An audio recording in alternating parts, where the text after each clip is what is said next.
Shave of the day. Today I used Razor Emporium's Barbershop Soap Splash and Balm with my Hoosier Lathe Works Joker brush with the Pure Bliss knot, and my razor of choice was the Rockwell T2 in brushed chrome with a Voskhod blade. Good afternoon, everybody. Welcome to the Shave blog.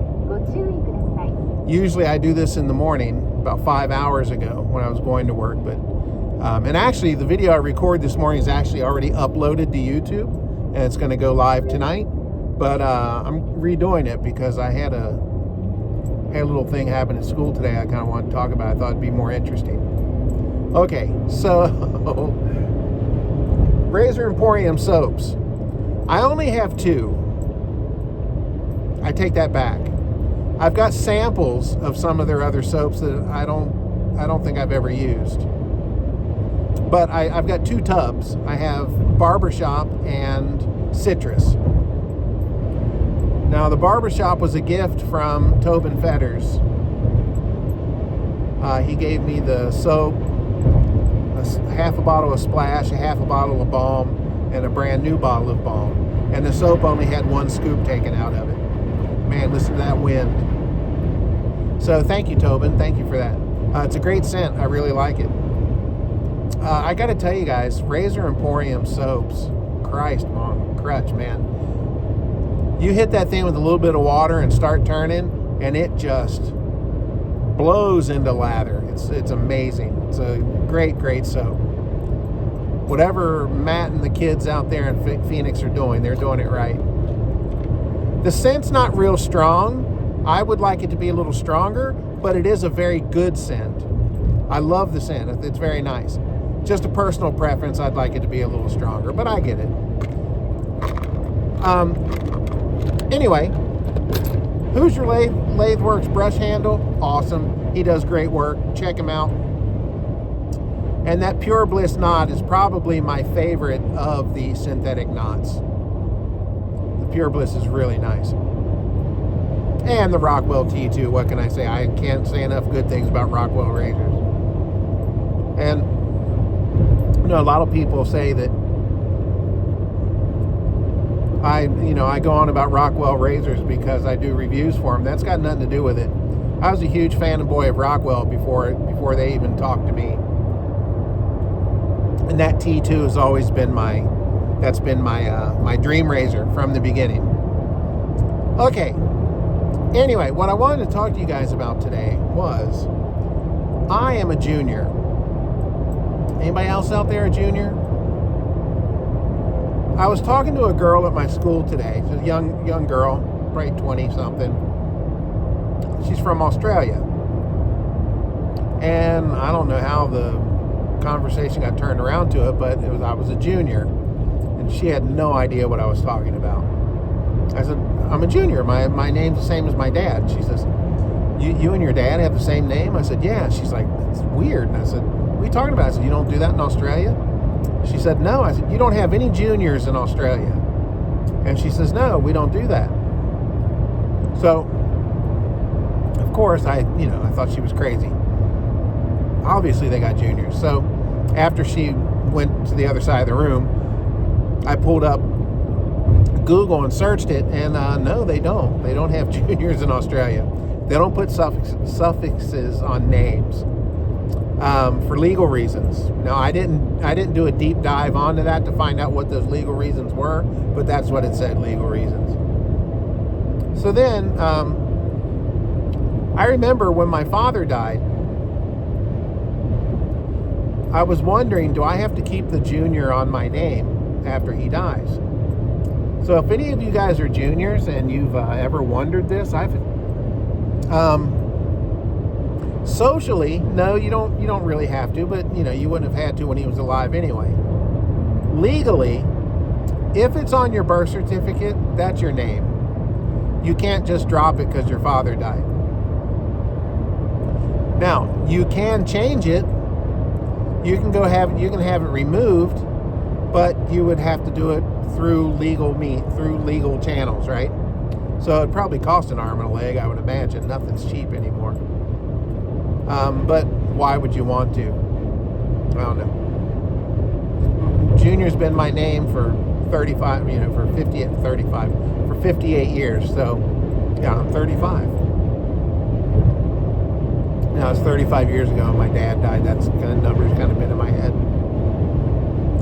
Now, a little interesting story for you, and I'll try to wrap this up since we're already over 5 minutes. When Tomoko and I got married, when you get married in Japan, the ceremony doesn't mean anything. What you do is you fill out the papers, you take it down to City Hall and submit them, and that's it. But here's the scary part. Both of you don't have to be there. So, some crazy nutbag woman could sign you up as married. If she got a hold of your stamp and the stuff that she needs, she could just go right down there and sign you up. Yeah. Anyway, and vice versa, some crazy guy, right? Anyway, when Tomoko and I got married, we submitted the papers, and you got to wait about 6 weeks. When the stuff came back, her name had changed to Tomoko Mullins Jr.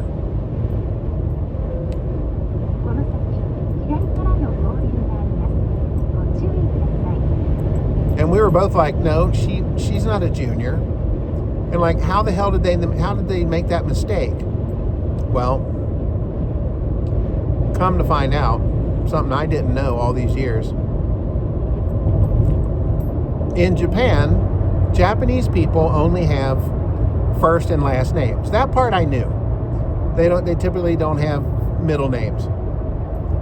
Well, that's reflected in official papers.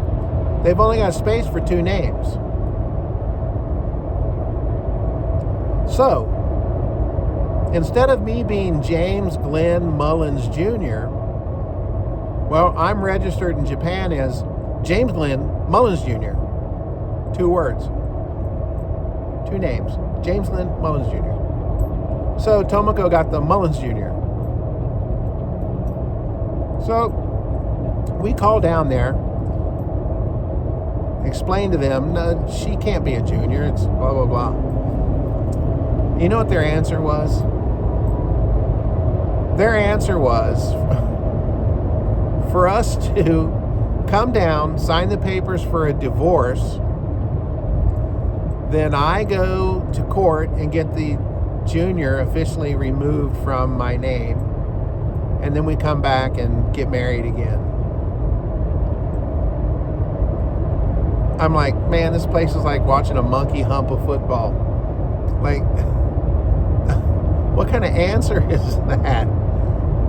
So anyway, I don't remember how we did it, but we did end up getting it fixed. I mean, Tomoko almost had a coronary on that guy. Why do I have to have a divorce on my record? Blah, blah, blah. This is your mistake. Blah, blah. I think she just wore him down, to be honest. But we did eventually get it fixed. It took about 6 months, but we did get it fixed, so she's no longer a junior. But anyway, yeah, that's my story, and I'm sticking to it. So how many juniors are out there? Any of you guys juniors? When my father died, I had to buy his headstone, and it's actually one of those plates on the ground, like a brass plate, that whatever that is. I don't think it's brass, but you know what I'm talking about. Some kind of metal plate on the ground. So when I bought his headstone, I had senior put at the end of his name. Reason being, when I visit his grave, I don't want to look down and see my name written on a goddamn headstone. So my dad's headstone has James Glenn Mullins Sr. on it. All right, guys, that is my story. Question for today. Is there a razor, piece of gear, that you thought sounded like it was a bunch of hype, but then you got it, you got your hands on, you're like, huh, not bad. leave it in the comments below. All right, guys. I shall talk to you guys tomorrow. I guess we'll call that a shave, and you all stay smooth.